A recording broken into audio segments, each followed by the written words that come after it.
नमस्कार. दिवाळी स्पेशल आज मी मस्त खुसखुशीत असे ना भरपूर असे पदर सुटलेले अर्धा किलोच्या प्रमाणात गोड शंकरपाळे बनवणार आहे.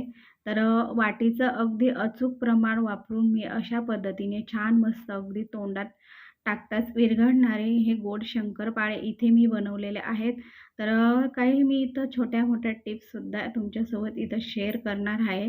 तर व्हिडिओ कुठेही स्किप न करता अगदी शेवटपर्यंत पहा.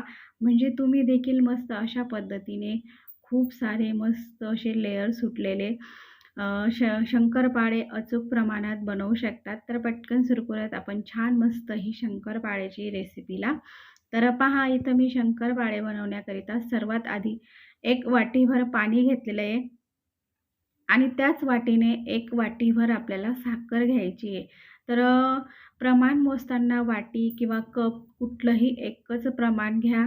तर त्याच वाटीने इथे मी ना अर्धी वाटी तूप घेतलेलं आहे. तर तूप आपण वितळवून इथे मी घेतलेलं आहे. त्याच्यामुळं थोडंसं मी अर्धीच वाटी घेतलेलं आहे. तर अगदी चिमूटभर आपल्याला इथे आहे ना मीठ टाकून घ्यायचं आहे. तर मीठ टाकल्याने खूप छान अशा आपल्या ह्या गोडाच्या पदार्थाला छान अशी चव येते. तर हे आपण फक्त आपल्याला आहे ना इथं जी आपण साखर घातली होती आणि जे तूप घातलेलं आहे, तर ते पूर्णपणे आपल्याला याच्यामध्ये छान असं विरघळून घ्यायचं आहे.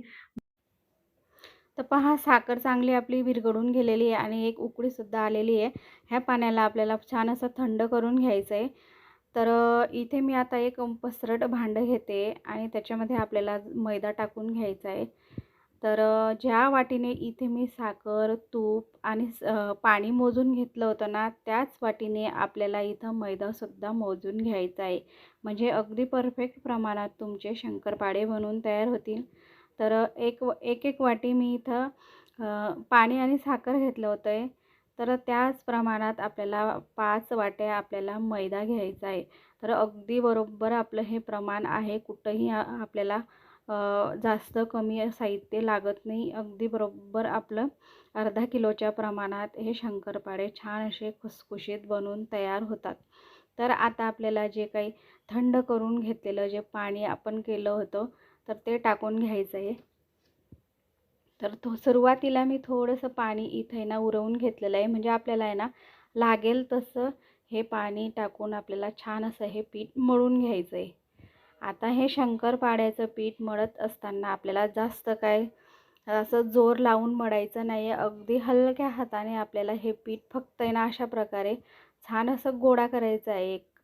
जास्त जोर लावून आपल्याला असं दाबून दाबून हे पीठ मळायचं नाही. नाहीतर आहे ना जेव्हा आपण शंकरपाळे तळू ना तर ते तेलामध्ये लेयर्स असे सुटत नाही आणि ते छान असे मस्त खुसखुशीतसुद्धा होत नाही. तर पहा अशा प्रकारे मी ते उरलेलं पाणीसुद्धा याच्यामध्ये टाकून घेतलेलं आहे आणि हलक्या हाताने आपल्याला हे पीठ आहे ना छान असं आहे ना एकाच मस्त अशा दिशेने गोळा करून घ्यायचं आहे. तर पहा अशा प्रकारे तर कुठलेही पदार्थ बनवत असताना फक्त प्रमाण जर तुमचं व्यवस्थित असेल ना, तर तुम्ही नवशिके जरी असाल ना, तरीसुद्धा तुम्ही अगदी बरोबर छान असे जो पदार्थ बनवत आहे, तर तो तुम्ही अगदी परफेक्ट असा बनवू शकाल. तर अशाच पद्धतीने हे इथं आहे ना, हे शंकरपाळ्याचं सुद्धा प्रमाण तुम्हाला लक्षात घ्यायचं आहे आणि खूप छान असे मस्त आपले हे खुसखुशीत शंकरपाळे बनवून तयार होतात. प्रमाण व्यवस्थित असं मी अर्धा किलोचं प्रमाण वाटीचं प्रमाण मी तुम्हाला इथं सांगितलेलं आहे. तर त्या पद्धतीने तुम्ही इथं हे प्रमाण मोजून व्यवस्थित असं घ्या. तर पहा अशा पद्धतीने हे छान असं मी इथं शंकरपाळ्याचं पीठ मळून झालेलं आहे. तर 5-10 मिनिटासाठी हे साईडला ठेवून घेतलेलं आहे मी आता. आणि पाहू शकता तुम्ही छान असं आपलं पीठ थोडंसं ना मुरूनसुद्धा झालेलं आहे. तर आता इथे ना 2 पोळ्या होतील इतका आपल्याला मोठा असा गोळा घ्यायचा आहे. म्हणजे छान असे आपले इथे शंकरपाळे बनवून तयार होतात. आता आपल्याला एक मोठी अशी ना पोळी लाटून घ्यायची. तर पोळपाटाला अगदी थोडंसं मी इथं तेल लावून घेतलेलं आहे आणि जसं आपण पोळी लाटतो ना त्याप्रमाणे इथे ना मोठी अशी मी इथं पोळी लाटून घेतलेली आहे. म्हणजे ना छान असे आपले लेयर्स कसे येतील तर ते मी तुम्हाला इथं सांगणार आहे. तर पहा अशा पद्धतीने आपल्याला जसं आपण पोळी लाटतोय त्या पद्धतीने इथे मी ना ही पोळी लाटून घेणार आहे. तर पाहू शकतात इथे मी ना पीठ मळत असताना जास्त घट्टसुद्धा मळलेलं नाही आहे आणि अगदीच जास्त पातळसुद्धा नाही आहे. अगदी बरोबर आपलं इथं पीठ मळून असं झालेलं आहे. तर पहा अशा पद्धतीने इथे मी ना ही पोळी लाटून घेतलेली आहे. आता जे काही तर आपल्या शंकरपाळ्यांना भरपूर असे लेयर्स यावेत त्याकरिता अशा पद्धतीने ही पोळी तुम्ही फोल्ड करा, म्हणजे ना खूप छान भरपूर असे ह्या शंकरपाळ्यांना लेयर्स येतात. म्हणजे एकमेकांवर ही पोळी ठेवायची आणि अजून आपल्याला काय करायचं आहे की ही डबल अशी ना पोळी आपल्याला व्यवस्थित अशी घडी घालून घ्यायची. म्हणजे ना जेव्हा आपण तेलामध्ये हे शंकरपाळे तळतो ना, तर ते खूप छान असे लेयर्स निघतात. तर पहा ती पोळी आपण फोल्ड केलेली लगेच इथे ना लाटून घेणार.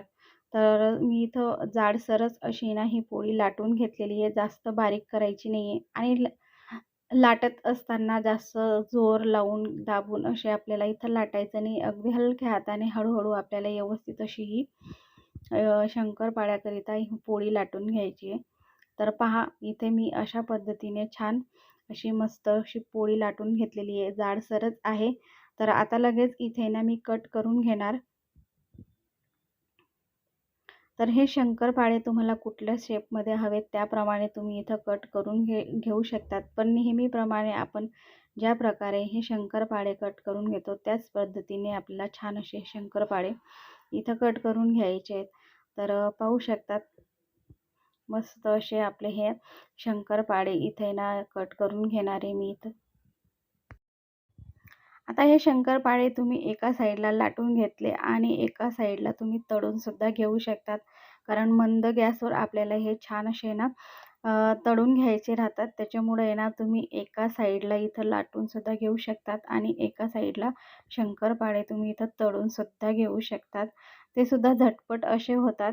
पण पहा अशा पद्धतीने मी इथे ना हे शंकरपाळे लाटून आणि आपल्याला छान असे मस्त एकदाच तरी तुम्ही लाटून ठेवले ना तरीसुद्धा ते चिपकत नाही. अगदी मस्त असे जसेच्या तसे राहतात. तर इथे मी ना सर्वात आधी लाटून घेणार आहे आणि मग नंतर इथं छान असे पटकन हे शंकरपाळे तळून घेणार. तर पहा अशा पद्धतीने आपल्याला सर्व काही शंकरपाळे कट करून घ्यायचे आहेत. तर पाहू शकतात इथे मी ना व्यवस्थित असे ना एकाच साईडचे हे शंकरपाळे कट करून घेतलेले आहेत आणि इतके जाडसर आपल्याला हे शंकरपाळे ठेवायचे आहेत. म्हणजे छान असे याचे ना लेयर्स पडतात आणि मस्त खुसखुशीत देखील लागतात. तर इथे मी तेल गरम करून घेतलेलं आहे. आता तेल आपल्याला जास्त गरम करायचं नाही, अगदीच कडकडीत जर तुमचं तेल गरम असेल तर मग ते शंकरपाळे लगेच लाल व्हायला लागतात आणि आतमध्ये कच्चेच राहतात. त्याच्यामुळे ना तेल हे मध्यमच गरम असायला पाहिजे. तर हे गरम करून घेतलेल्या तेलामध्ये मी अशा पद्धतीने शंकरपाळे टाकून घेतलेले. अगदी थोडे थोडे आपल्याला टाकायचे आहेत आणि लगेचच आपल्याला हे शंकरपाळे इथं चमच्याने हलवायची नाही आहे. थोडा जरा वेळ आपल्याला एखाद मिनिटभर हे एका साईडने चांगले असे ना तळून घ्यायचे आहेत आणि मगच आपल्याला इथं हे चमच्याने व्यवस्थित असे ना खालीवर करायचे.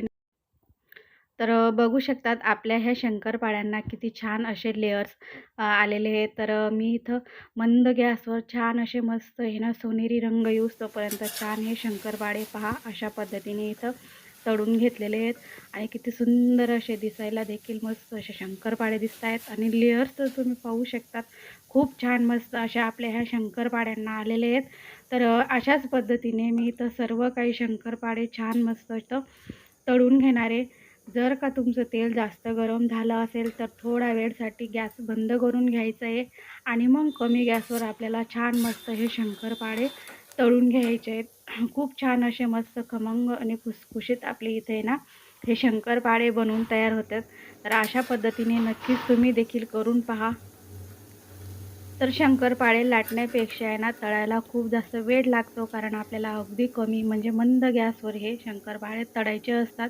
त्याच्यामुळे एका साईडला लाटून आणि दुसऱ्या साईडला आपल्याला हे शंकरपाळे तळून घ्यायचं आहे. तर पहा खूप छान मस्त इथं आपले शंकरपाळे इथं सर्व काही मी इथं तळून घेतलेले आहेत. तर अशा पद्धतीने आपले अर्धा किलोच्या प्रमाणात अगदी परफेक्ट असे खूप सारे लेयर्सवाले अचूक प्रमाणात शंकरपाळे बनवून तयार झालेले आहेत. तर ह्या दिवाळीला तुम्ही देखील मस्त अशा पद्धतीने फराळामध्ये असे गोड शंकरपाळे नक्कीच करून पहा. नक्कीच तुम्हाला आवडतील.